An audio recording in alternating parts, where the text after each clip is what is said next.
we do a segment called the Contract Minute. And we do that because we find that most people on the buy and the sell side, they are confronted with a whole series of documents, right? And do you feel like any of your clients ever read all of those documents? It's kind of 50-50. It's a trick question. Some people really nitpick it, and then some people just sign it and don't even look at it. Yeah. And I have to explain it to them, like, did you know what you just signed? And then Right. And we use the documents. I mean, basically they're used by all realtors in the area because it's their St. Louis Association of Realtor documents. So they're kind of a fill in the blank procedure, right? And we do at Gerard Realty Group, we believe that it's important to understand what you are setting your hand to. correct. So if we ask you to sign something, we know that most likely you're not going to read it that carefully. And so we want to explain what it's all about. And one of the documents, we actually talked about it a few weeks ago, but I think it's worth talking about again because we seem to have more issues lately around inspections. Oh, man, yeah. I mean, you don't really know what a house is like under the drywall or behind the walls or, until you get a professional to come over and have a good look at that. And, of course, we recommend that people use an ASHI, American Society of Home Inspector, certified inspector like our friend Wes Villard with Housemasters. at Housemasters.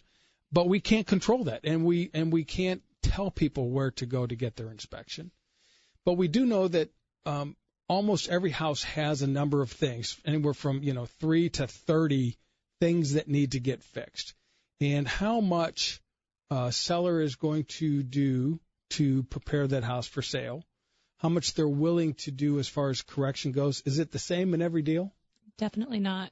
No, because it's kind of a function. Depends on their situation. A lot of sellers are either moving out or downsizing or going to assisted living, so their functionality of what they can do is very different. Right. Their ability to fix or not fix certain things may be limited, but they're also going to think about the pricing of the house. So, we're pretty good negotiators, and we tend to get pretty good prices for our buyers for properties, which sometimes can result in the sellers not wanting to make as many fixes and corrections, right? So that's a big part of it. And what I wanted to talk about again today was the document that puts all of that together. It's called the inspection notice. And typically you sign a contract.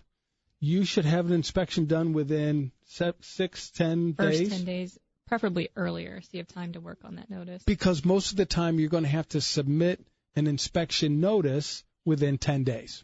Correct. 12 on the outside.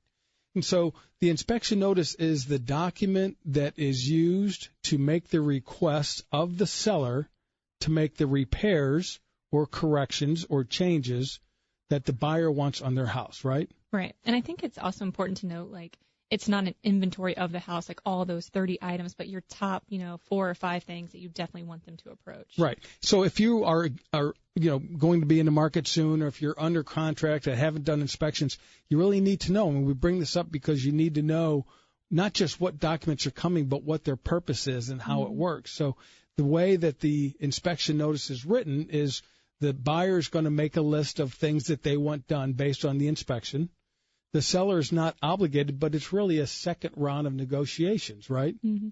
Yeah, and so typically, usually the buyer can expect that either everything goes smooth and they just move on with the sale, or the seller is going to fix a few items here, or they might credit them some money, or the buyer could just choose, hey, there's too much wrong here, I want to get out of the deal. Right. Those are basically the 3 options. And Danny, so whether a buyer picks one or the other of those options, is he on his own, or do you help him with that? Oh, we definitely help them a lot at this point. The inspection notice is very important. Right. We want to give them an idea of perspective.